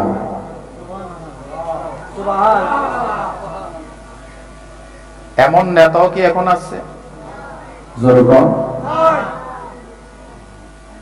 আমি যদি আপনাকে মারতে আসি, আপনি যদি আমাকে মারতে আসেন, তাহলে আমাদের চরিত্রটা এখন এইটাই যে তার 1 লক্ষ টাকা আমার কাছে জমা আছে, আর টাকা দেওয়া তো দূরের কথাই, আমাকে মারতে আসছে, এর টাকা পয়সা নিয়ে ভাগি। এটা হচ্ছে আমাদের চরিত্র, ঠিক কিনা বলেন? ও মুসলমান ভাইরা, এমন নেতা কোথায় পাবেন যিনি জীবনে কারো আমানতের খেয়ানত করে? দুঃখীদের প্রিয়জন, গরিবের সহায়, দুঃখীদের প্রিয়জন, গরিবের সহায়, হেরার আলো জ্বালাও তুমি আদার দুনিয়ায়, আদার দুনিয়ায়। তোমার পথে থাকতে অটল অনড় সারাক্ষণ, চাই সকলে দীপ্ত ঈমান সাহস ভরা মন। তাই তো হাজার বাধা ঠেলে কাবার ঠিকানাই, কাবার ঠিকানাই। দুঃখীদের প্রিয়জন, গরিবের সহায়, হেরার আলো জ্বালাও তুমি আদার দুনিয়ায়, আদার দুনিয়ায়। জোরে বলেন আমিন। ভাই বন্ধুগণ, আমার নবীর মতো এরকম আমানতদার দ্বিতীয় আরেকজন আছে না। আমানত অনেক প্রকার আছে, ব্যক্তিগত আমানত, সামাজিক আমানত, রাষ্ট্রীয় আমানত, আছে না নাই? হযরত আবু বকর সিদ্দিক রাদিয়াল্লাহু তাআলা আনহু, তিনি 2 বছর খেলাফতের রাষ্ট্রীয় দায়িত্ব পালন করেছেন, আমানতের খেয়ানত করে নাই। হযরত আবু বকর সিদ্দিক বিদায় হয়ে যাবেন, তার যখন অসুস্থতা বেড়ে গেল, হযরত আবু বকর সিদ্দিক তার কন্যা আয়েশাকে ডেকে বলেছিলেন, আয়েশা রে, আমার কাছে রাষ্ট্রীয় কোষাগারের 2টি দাসী, একটা উট আছে, এবং আমি রাষ্ট্রীয় দায়িত্ব থাকাকালীন সময় কিছু সরকারি ভাতা গ্রহণ করেছিলাম। আমার ইন্তেকালের পর আমার পিঠে বাটি বিক্রি করে হলো আমার এই টাকাগুলি রাষ্ট্রের কাছে প্রত্যাপন করে দিবে। সুবহানাল্লাহ। আয়েশা শোনো, আমার ইন্তেকালের পর রাষ্ট্রের পক্ষ থেকে দেওয়া 2টা দাসী এবং একটা উট রাষ্ট্রের কাছে ফিরিয়ে দিবা। জোরে বলেন সুবহানাল্লাহ। ভাই ও বন্ধুগণ, হযরতে আবু বকর সিদ্দিক রাদিয়াল্লাহু তাআলা আনহু সাকরাত যখন বেড়ে গেল, হযরতে আয়েশাকে বললেন, আয়েশা রে, তুমি বারবার কোরআন শরীফের ওই আয়াতটা পড়তে থাকো। কোন আয়াত? وجاءت سكرة الموت ذلك ما كنت منه تحيد الله أكبر সাকরাতুল মউত অবশ্যই আসবে, যে সাকরাতুল মউত থেকে তোমরা পালাইয়ে থাকতা। জোরে বলেন সুবহানাল্লাহ। আয়েশাকে বললেন, আয়েশা বারবার এটা পড়তে থাকো। আর তিনি হযরত আবু বকর সিদ্দিক বারবার পড়তেছেন, রব্বি তাওয়াফানি মুসলিমান ওয়া আলহিকনি বিস-সালিহিন। আয় আল্লাহ, তুমি আমাকে মুসলমান অবস্থায় মৃত্যু দাও এবং সালেহ বান্দাদের ভিতরে আমাকে শামিল করে নাও। জোরে বলেন আমিন। আমিন। হযরত আবু বকর এই আয়াতগুলি বারবার পড়তেছেন আর বারবার জিজ্ঞাসা করেন, আয়েশা আজকে কি বার? বলে আজকে সোমবার। বাবা, সোমবারের কথা কেন জিজ্ঞাসা করেন? হযরত আবু বকর বলেন, আয়েশা রে, আল্লাহর নবী সোমবারে ইন্তেকাল হয়েছে, আমার ইচ্ছা হচ্ছে আজকে সোমবার দিন সন্ধ্যা হওয়ার আগে আগে আল্লাহ রাব্বুল আলামিন যেন আমি আবু বকরকে তলব করে নেই। ভাই বন্ধুগণ, আল্লাহ যেন আবু বকরের দোয়া কবুল করে ফেলেছেন। সেদিন সন্ধ্যা হওয়ার সাথে সাথে হযরতে আবু বকর এই দুনিয়া থেকে বিদায় হয়ে যায়। আল্লাহর নবী ইন্তেকালের সময় নবীজির বয়স ছিল 63 বছর। তারিখে ঐতিহাসিকরা লিখতেছে, হযরত আবু বকর ইন্তেকালের সময় হযরতে আবু বকরের বয়স ছিল 63 বছর। বলেন সুবহানাল্লাহ। ভাই ও বন্ধুগণ, আমানতদার দেখতে চান, নবীর দিকে দেখেন। আমানতদার দেখতে চান, আবু বকরের দিকে দেখেন। সেই রকম আমানতদার হতে হবে। আমি আস্তে আস্তে শুনছিলাম, আমার ভাই জনাব মাওলানা জহিরউদ্দিন সাহেব তিনি এই সম্পর্কে কথা বলছিলেন। বুখারীর হাদিস, আল্লাহর নবী বলেছেন, আরবাউন মান কুন্না ফীহি মুনাফিকান খালিসা। যার কাছে 4টা দোষ থাকবে সে একবার খালিস মুনাফিক, গ্যাজেটেড মুনাফিক। কয়টা দোষ? জোরে বলেন। 4টা দোষ। নাম্বার 1, রাসূলুল্লাহ বলছেন, যখন তার কাছে আমানত রাখা হয় আমানতের খেয়ানত করে। জোরে বলেন নাউজুবিল্লাহ। আর কি করে? যখন কথা বলে তখন মিথ্যা কথা বলে। কয়টা হলো? 2টা। 3 নাম্বার, যখন ওয়াইদা আহাদা গাদারা, যখন ওয়াদা করে ওয়াদা কি করে? ভঙ্গ করে। 3 নাম্বার। 4th নাম্বার, এটা অন্য হাদিসে আসে নাই, বুখারী হাদিসে আসছে, ওয়াইজা খাসামা ফাজারা। ওয়াইজা খাসামা ফাজারা, ঝগড়া করলে অশ্লীল কথা বলে, গালিগালাজ করে। জোরে বলেন নাউজুবিল্লাহ। গালিগালাজ করে যে এরকম মুসলমান সুবিশাব আমাদের এই সমাজে নাই? আছে। জোরে কম আছে। ওরে গালিগালাজ শুনলে চট্টগ্রাম আর সিলেট এই 2 ডিস্ট্রিক্টের কথাবার্তা গালিগালাজ যখন শুরু করে, আমার মনে হয় কেরামান কাঁধে কিনা কলম লিখে বন্ধ করে বসে থাকে। এরা কয় কি, লেখুন কি? ঠিক কি রাখো? জোরে কোন ঠিক কি না? আমি আবার চট্টগ্রামের বদনামি করতেছি না। আসেনি কিছু গালিগালাজ, স্পেশাল আঞ্চলিক গালিগালাজ চট্টগ্রামে, সিলেটে, বিভিন্ন ডিস্ট্রিক্টে আসেনি? জোরে কোন? গালি দেওয়া কি জায়েজ আছে? না। রাসূলুল্লাহ বলেছেন, ইজা কাযাবাল আবদু তাবাআদাল মালাকু মাইলান মিন নাতনি মা জাবি। গালি তো দূরের কথা, বান্দা যখন একটা মিথ্যা কথা বলে, জবানে ফেরেশতা আছে, এই জবানের ফেরেশতা মিথ্যার এত দুর্গন্ধ বের হয়, এত দুর্গন্ধ বের হয়, এই ফেরেশতা 1 মাইল দূরে চলে যায়। দেখছেন? নাউজুবিল্লাহ কইতে পারেন? এরকম মরা মুসলমান নিয়ে তো ওয়াজ করা যাবে না। নাউজুবিল্লাহ। যেরকম মিথ্যার দুর্গন্ধ ফেরেশতা কয় মাইল দূরে চলে যায়? 1 মাইল। গালিগালাজ করা যাবে? মিথ্যা কথা বলা যাবে? তাহলে 3 নাম্বার পয়েন্ট, যখন কেউ আমানত রাখবে আমানতের খেয়ানত করা যাবে না। 4th নাম্বার, বিশ্বনবী বলেছেন, তোমরা লজ্জাস্থানের হেফাজত করবে। বিশ্বনবী সাল্লাল্লাহু আলাইহি ওয়াসাল্লাম একই হাদিসে বলেছেন, ওয়ায়াহফাযু ফুরুজাকুম তোমরা তোমাদের লজ্জাস্থানের হেফাজতের গ্যারান্টি যদি আমি নবীকে দাও, আমি তোমাদের জন্য জান্নাতের জামিনদার হয়ে যাব। এখন তাকে দেখেন তো, বাংলাদেশ সহ গোটা বিশ্বব্যাপী হোটেলে হোটেলে এই লজ্জাস্থানের ব্যভিচার হয় নাকি হয় না? আরো জোরে কম হয়। আল্লাহ রাব্বুল আলামিন সূরাতুল মুমিনুনের ভিতরে জান্নাতে যাওয়ার জন্য 8টা কোয়ালিটি বয়ান করেছেন। আল্লাহ রাব্বুল আলামিনের ভিতরে একটা কোয়ালিটি বলেছেন, ওয়াল্লাযীনা হুম লিফুরুজিহিম হাফিজুন, যারা নিজেদের লজ্জাস্থানের হেফাজত করবে, আমি মুহাম্মদ সাল্লাল্লাহু আলাইহি ওয়াসাল্লাম গ্যারান্টি দিলাম আমি তার জান্নাতের জামিনদার হয়ে যাব।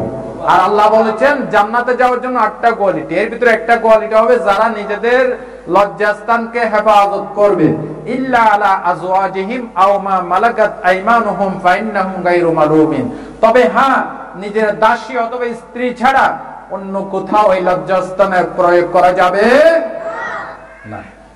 পৃথিবীর দ্বিতীয় বৃহত্তম মুসলিম দেশ এই বাংলাদেশে চট্টগ্রামের আভিজাত্যপূর্ণ হোটেলে, কক্সবাজার সহ ঢাকার বড় বড় হোটেলগুলিতে, নামি দামি হোটেলে এই লজ্জাস্থানের অপব্যবহার, জানাবে বিচার হয় নাকি হয় না? আরো আসতে কম হয় কিনা বলেন? আজকের মাহফিল থেকে আমরা ঘৃণা জানাই, ধিক্কার জানাই যারা রাতের অন্ধকারে টাকার বিনিময় পুরুষের সাথে, নারী পুরুষের সাথে আর পুরুষ নারীর সাথে দেহ ব্যবসা করে। জোরে চিল্লে বলেন নাউজুবিল্লাহ। এরকম দেহ ব্যবসায়ী আমাদের দেশে আছে না নাই? আছে না? বুড়ি বুড়ি হয়ে গেছে। এরকম দেহ ব্যবসা করে মদের দোকান বানিয়ে গড়কানাকে, যার বেডরুম থেকে শুরু করে একেবারে টয়লেট পর্যন্ত ইয়াবা দিয়ে, মদ দিয়ে, জুয়া দিয়ে ভরপুর ছিল। কিন্তু দুঃখের বিষয়, আইনের আওতায় আসার পরও আইনের ফাঁক ফোকর দিয়ে আবার বের হয়ে গেছে। ঠিক কিনা? আমরা চাই জেনার সাথে, দেহ ব্যবসার সাথে, জুয়ার সাথে, ইয়াবার সাথে যারা জড়িত, রাষ্ট্রীয় ব্যবস্থাপনায় তাদের দৃষ্টান্তমূলক শাস্তি চাই। আপনারা শাস্তি চান কিনা? শাস্তি চান কিনা? কারা কারা চান হাত তোলেন।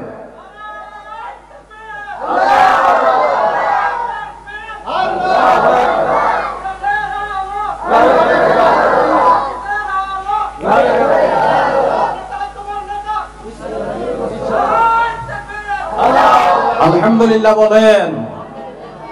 তাহলে লজ্জাস্থানের হেফাজত করতে হবে। আমার এই দেশে জেনা করলে কোনো সমস্যা নাই, কিন্তু কেউ যদি 2টা বিয়ে করে, দেখছেন 2টা বিয়ে করছে, দেখছেন 3টা বিয়ে করছে, ঠিক কিনা? দেদারসে হোটেলগুলিতে প্রতিদিন নতুন নতুন মেয়ের সাথে, ছেলের সাথে জেনা ব্যভিচার চলবে, তাতে কারো কোনো আপত্তি নাই। কিন্তু একটা লোকে যদি, একটা হুজুর যদি 2টা বিয়ে করে, 3টা বিয়ে করে, হুজুরদের তো এখন দোষ বেশি বাংলাদেশে। জনগণ ঠিক কিনা? আলেমদের দশা হয়েছে সেই গাদাওয়ালার মতো। কিরকম? এক গাদাওয়ালা তার ছেলেকে নিয়ে বাজারে যাচ্ছে, তো বাবা গাদার পৃষ্ঠে বসে আছে, ছেলেটা টানতে টানতে যাচ্ছে। লোকেরা বলছো দেখছেন কিরকম বেয়াদব ছেলে, বাবারে উপরে কিরকম নির্দয় বাপ, নিষ্ঠুর বাপ, ছেলেটাকে টেনে দড়ি ধরে দিছে আর গাদার উপর বসে সে যাচ্ছে। এটা শুনে বেচারা গাদা থেকে নেমে গেল, ছেলেটারে বসাইলো, ছেলেটাকে বসাই, এরপরে বাবা দড়ি ধরে টানতে টানতে যাচ্ছে। লোকেরা কতদূর গেছে বলতেছে দেখছেন কিরকম নির্দয় বাপ, নিষ্ঠুর বাপ। হ্যাঁ, ছেলেটার বেয়াদব ছেলে কিরকম দেখছেন, যে বাবারে বাবাকে বসাইয়া এরপরে নিজে দড়ি ধরে টানতেছে। এইবার কতদূর গেছে এটা শুনে ছেলে বাপ দুইজনে নামি গেছে। নামার পর এরপরে খালে গাদায় যাচ্ছে দুইজনে দড়ি ধরে। লোকেরা বলছে দেখছেন কিরকম বেকুব মানুষ। গাদার উপরে ছেলেও বসলো না, বাবাও বসলো না, এরা আর গাদার মতো, 2টা গাদার মতো এই গাদার দড়ি ধরে টানিয়ে নিয়ে যাচ্ছে। এরপরে কতদূর গেছে এটা শোনার পর এবার বাবা ছেলে দুইজনে গাদার উপর চড়ে বসছে। আর কতদূর যাওয়ার পর লোকের বলছে দেখছেন কিরকম নিষ্ঠুর মানুষ, একটা গাদার উপর দুইজনে চাপি পড়ছে। হ্যাঁ, কিরকম মানুষ দেখছেন। তাহলে এদিকে গেলেও দোষ, এদিকে গেলেও এখন আলেমদের চারিদিকে দোষ। আলেমরা যদি একটু জোরে হাঁটে, কোথায় দাওয়াত আছে মনে হয়, ঠিক কিনা? আর যদি একটু আস্তে হাঁটে, লোড একটু বেশি হয়েছে মনে হয়, ঠিক কিনা? আলেমরা ইংরেজি কইলেও দেখছেন ইংলিশ কইতেছে, আবার ইংরেজি না কইলেও দোষ, ইংলিশ কইলেও দোষ, ঠিক কিনা? আলেমরা বিয়ে করলেও দোষ, বিয়ে না করলেও দোষ, ঠিক কিনা বলেন? সুতরাং আমি কি বলতেছিলাম, লজ্জাস্থানের হেফাজত। আমার দেশে এখন জেনা সহজ হয়ে গেছে, বিয়ে কঠিন হয়ে গেছে। রাসূলুল্লাহ কি বলেছেন? ইন্না আযামান নিকাহে বারকাতান আইসারুহু মুকনাতান। রাসূলুল্লাহ বলেছেন যে বিয়েতে খরচ কম, সে বিয়েতে বরকত বেশি। আমাদের চট্টগ্রামে মাশাআল্লাহ, মাশাআল্লাহ কইবেন না, নাউজুবিল্লাহ কইবেন, আপনারা ঠিক করেন। একটা গায়ে হলুদে অন্যান্য ডিস্ট্রিক্টে 5টা বিয়ের খরচ একটা গায়ে হলুদে করে, ঠিক না বেটি? নৃত্য শিল্পী এনে ডেক সেট লাগাইয়া ডিজে পার্টি করে, ভালো ভালো শিল্পীদেরকে এনে এরপরে কয়েক লক্ষ টাকা এক রাতে খরচ করে ফেলে বাঙালি, ঠিক কিনা?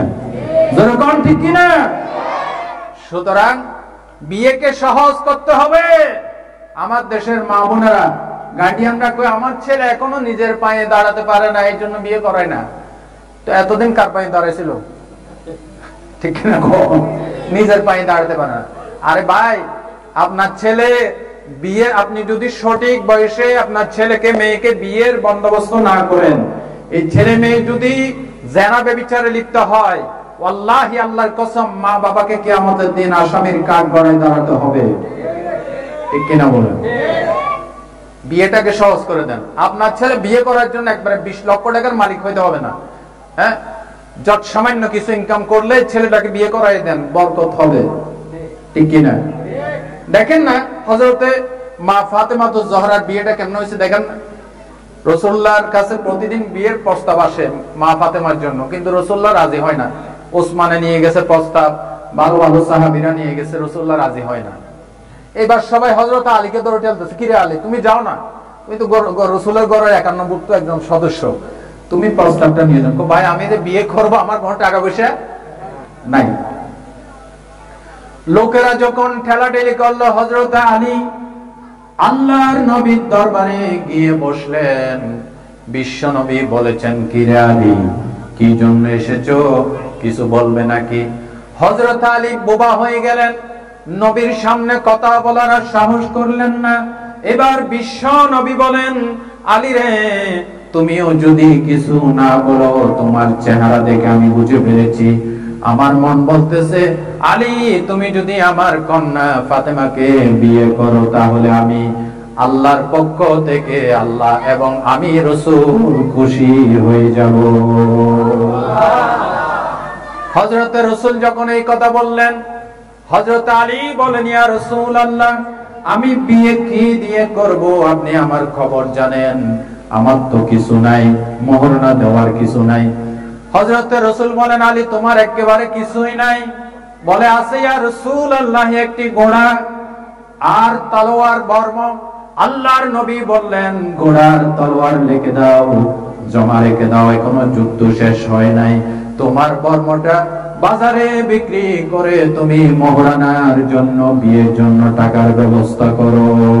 আল্লাহু আকবার।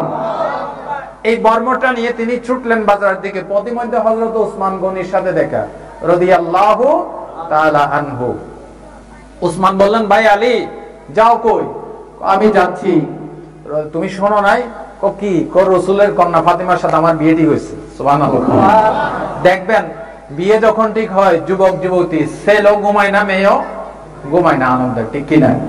হযরত আলী বলতেছে, ভাই ওসমান আপনি শোনেন নাই, আমার সাথে নবী কন্যা ফাতেমার সাথে বিয়ে ঠিক হয়েছে। যাও কই? ভাই মোহরানার টাকা নাই, এই বর্মটা যদি বাজারে বিক্রি করি, মোহরানার কিছু টাকা জমাইতে পারি, তাহলে আমি বিয়ে করতে পারি। হযরত ওসমান বলেন, এত কষ্ট করে বাজারে যাওয়ার দরকার নাই, তোমার বর্ম এটা দেখে তো মনে হচ্ছে এত জীর্ণ শীর্ণ হয়ে গেছে, এটা 4 দিরহাম দিয়ে ওকে কিনবে না, কিন্তু আমি তোমার এই বর্মটা 400 দিরহামের উপরে তোমাকে দেব। কয়শো দিরহাম? হযরত আলী এত খুশি হইলেন, 400 দিরহাম নিলেন, গুনে নিয়ে দৌড় দিছে, কারণ বিয়ে ঠিক হয়েছে তো। সুবহানাল্লাহ। দৌড় যখন দিছে, পিছন দিক থেকে ওসমান ডাকে, ভাই আলী আলী একটু থামেন থামেন। বলে আবার কি? মুখ মলিন করে বলছে, আপনি কি বর্ম ফেরত দিবেন নাকি? কোন ভাই ফেরত দেব না। বর্ম কার? আপনার। টাকা কার? টাকা কোন আমার। ভাই আলী শোনো, টাকা তোমাকে দিলাম, এই বর্মটা তোমাকে দিয়ে দিলাম, দুটাই তোমাকে আমি দান করে দিলাম। জোরে বলেন সুবহানাল্লাহ। এই জন্য বলা হয় হযরত ওসমান গনি। ওসমান বেশি দানশীল ছিলেন। ওইদিকে আমি যাচ্ছি না, লম্বা চড়া অনেক কাহিনী চলে আসবে, আরেকদিন শোনাবো। এই বর্ম আর টাকাটা নিয়ে রাসূলের দরবারে গেলেন, রাসূল ওসমানের জন্য দোয়া করলেন। আলীর সাথে ফাতেমার সাথে বিয়ে হয়ে গেল। মারহাবা বলেন, জোরে বলেন মারহাবা। দেখছেন এত টাকা পয়সার দরকার হয়েছে? গায়ে হলুদ, নাচ গান কিচ্ছু না, জাস্ট একটা বর্ম বিক্রি করে মোহরানার পয়সাটা জমাইছে। রাসূলুল্লাহ খুতবা দিলেন, রাসূলুল্লাহ খুতবা দিলেন, এবং খুতবা শেষে রাসূলুল্লাহ কিছু খুরমা বললেন, বেলাল এই খুরমাগুলি বিতরণ করে দাও। সুবহানাল্লাহ। খুরমা বিতরণ করতে করতে যখন রাসূলুল্লাহর আরেকজন মা উম্মে আইমানের সামনে গেল, একটা খুরমা দিল, হযরত উম্মে আইমান থরথর করে চোখের পানি ছেড়ে দিলেন। আল্লাহর নবী বলেন, মাগো আমার কলিজার টুকরা মেয়ে মা ফাতেমার বিয়েতে আপনি কেন কাঁদেন? হযরত উম্মে আইমান বলতেছে, বাবা মুহাম্মদ সাল্লাল্লাহু আলাইহি ওয়াসাল্লাম, সাধারণ দুনিয়ার মানুষের বিয়েতে কত দামি দামি খাবার পরিবেশন করা হয়, আমার যে মা জান্নাতের সমস্ত মহিলাদের সর্দারিনী হবে, ওই ফাতেমার বিয়েতে সাধারণ কোরমা বিতরণ হচ্ছে, আমি সইতে পারি না, সেই জন্য আমি কান্দি। আল্লাহর নবী বলেন, মাগো আমার কন্যা ফাতেমাকে সাধারণ দুনিয়ার কোন মেয়ের সাথে তুলনা দিবেন না। আম্মা জান, আপনার চক্ষু যদি তাকে আকাশের দিকে নজর করে তাকান, আকাশের হাজার হাজার গণিত ফেরেশতারা আমার কন্যা ফাতেমার বিয়ের আনন্দ পালন করতেছে। আল্লাহু আকবার। বিয়েটাকে সহজ করে দেন। অনেক দূরে চলে আসছি। বলছিলাম বিয়ে আমার সমাজে বিয়ে একটা থেকে দুইটা করলে মানুষের মাগা চোখে তাকায়, ঠিক কিনা? কিন্তু না, প্রত্যেকদিন জানা করতেছে, তারে ফুলের মালা দিয়ে বরণ করে নেয়, ঠিক কিনা? নাউজুবিল্লাহ। জোরে বলেন নাউজুবিল্লাহ। ভাই বন্ধুগণ, এই জন্য লজ্জাস্থানের হেফাজত করতে হবে। আল্লাহর নবী অন্য হাদিসে বলেছেন, রাসূলুল্লাহ বলেছেন, মাইয়াদ মানলি মা বাইনা লাহিয়াইহি ওয়া মা বাইনা রিজলাইহি আদমাল্লাহুল জান্নাহ। আল্লাহর নবী বলেন, যে ব্যক্তি দুটি জিনিসের জামানত হেফাজতের গ্যারান্টি দিতে পারবে, আমি মুহাম্মদ সাল্লাল্লাহু আলাইহি ওয়াসাল্লাম তার জান্নাতের গ্যারান্টি দাতা হয়ে যাব।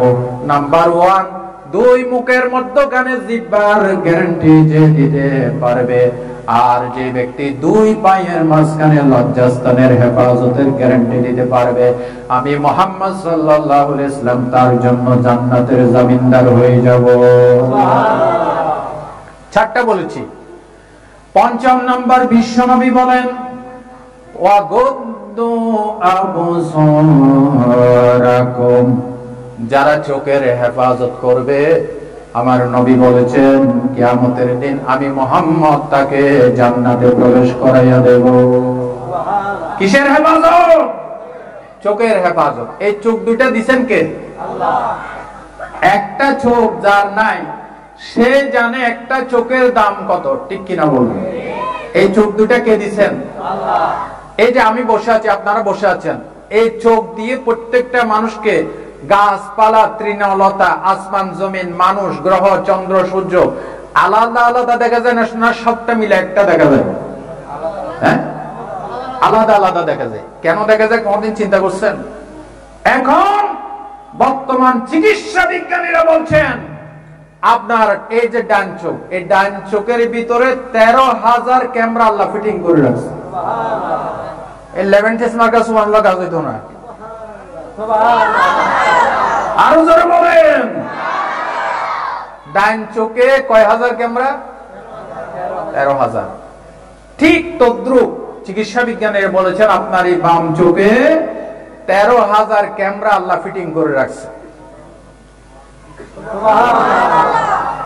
এই 13,000 ক্যামেরাকে সচল রাখার জন্য আল্লাহ 13 দুগুণ 26,000 তার 1.6 সেন্টিমিটার জায়গা দিয়ে আল্লাহ তাআলা আপনার এই চোখ থেকে পিছনে মাথার পিছনে নিয়ে গিয়েছেন। 1.6 সেন্টিমিটার তার। এটার দৃষ্টান্ত আমি এখানে কোথাও পাচ্ছি না। এত সূক্ষ্মাতি সূক্ষ্মভাবে আল্লাহ এই তারগুলিকে নিয়ে গিয়েছেন। একটা তারের সাথে যদি আরেকটা তার যদি আকর্ষণ বিকর্ষণ হয়, টাচ লাগে, তাহলে আপনার ব্রেন বাস্ট হয়ে যাবে। আপনি বসে আছেন যে সব উপরে দেখবেন। সুবহানাল্লাহ বলতে ইচ্ছে করেন। এই ব্রেনটাকে, চোখটাকে এত সুন্দর করে কে সাজাইছেন? একটা আয়নার সামনে দাঁড়িয়ে একটা নিজের চোখের দিকে দেখলো তো আল্লাহকে চেনা যায়, ঠিক কিনা? ও বনি আদম, কেমনে আল্লাহর নাফরমানি করো, আল্লাহর আইনের বিরোধিতা করো? তোমার একটা চোখের দিকে দেখলে বুঝতে হবে কেউ না কেউ ওই চোখটাকে বানাইছে, ঠিক না? আর পৃথিবীতে যত প্রাণীর চোখ আছে সবচেয়ে বেশি সুন্দর চোখ কাদের? কাদের? মানুষের। তাও একটা সুবহানাল্লাহ বলবেন না? জোরে বলেন আলহামদুলিল্লাহ। আই খোদা বে মিসলে হাই তো क्या तुम्हारा शान है, आए खुदा बेमिसल है तो क्या तुम्हारा शान है, एक कतरा गंदा पानी से मिसल परी करता है।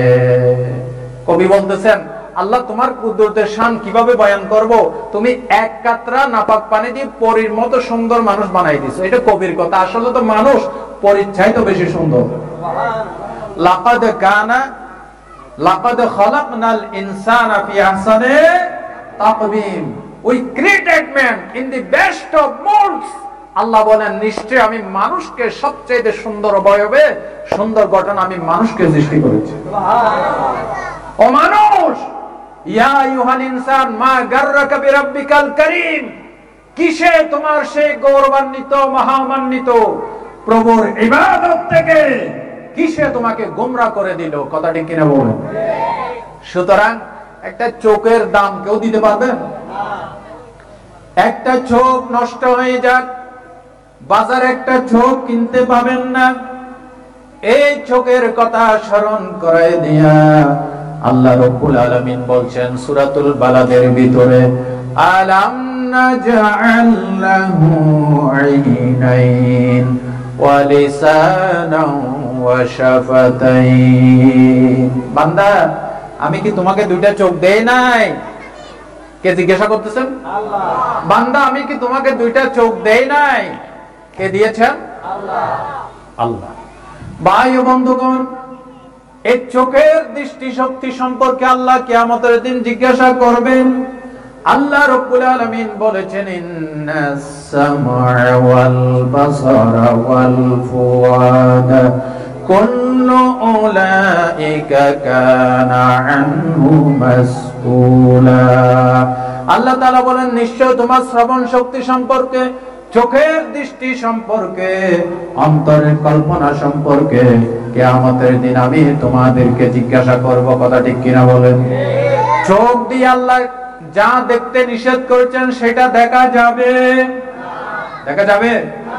রব্বুল আলামিন বলেছেন, ইয়ালামু খাইনাতাল আ'য়ুনি ওয়া মা তুখফিস সুদূর। বান্দা, চোখ দিয়ে কি লুকোচুরি খেলো?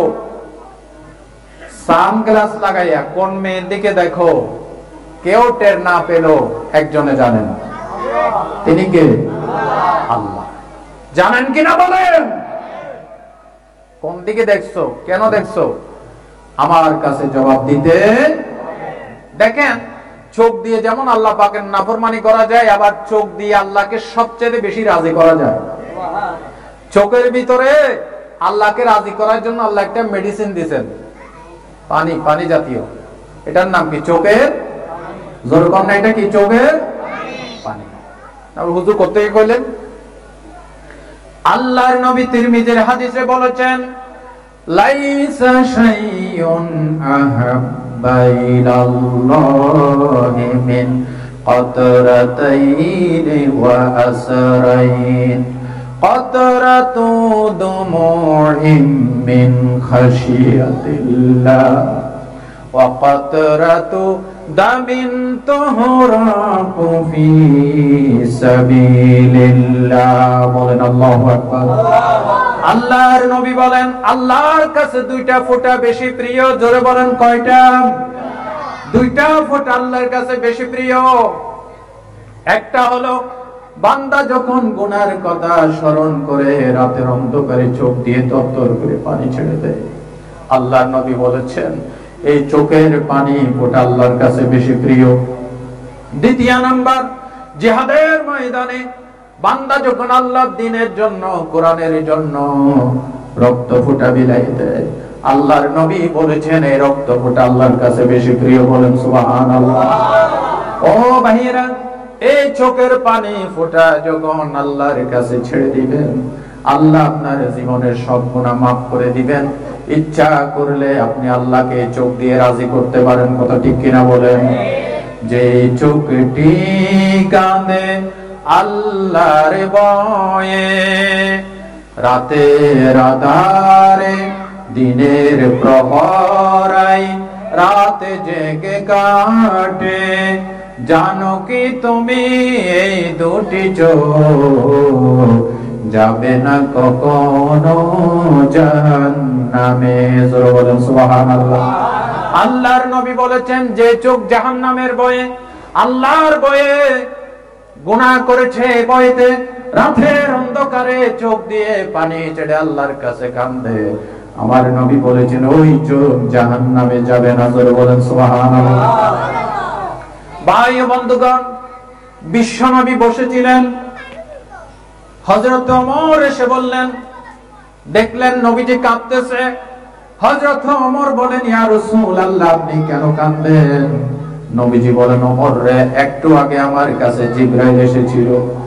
জিবরাইল এসে বলে গেল, ইসলামের অধীনে থাকতে থাকতে যারা চুল এবং দাড়ি পাকাইয়ে দিয়েছে, ওই চুল আর দাড়ি পাকা বান্দাদেরকে আল্লাহ শাস্তি দিতে কিয়ামতের দিন শরম করবেন। বলেন সুবহানাল্লাহ।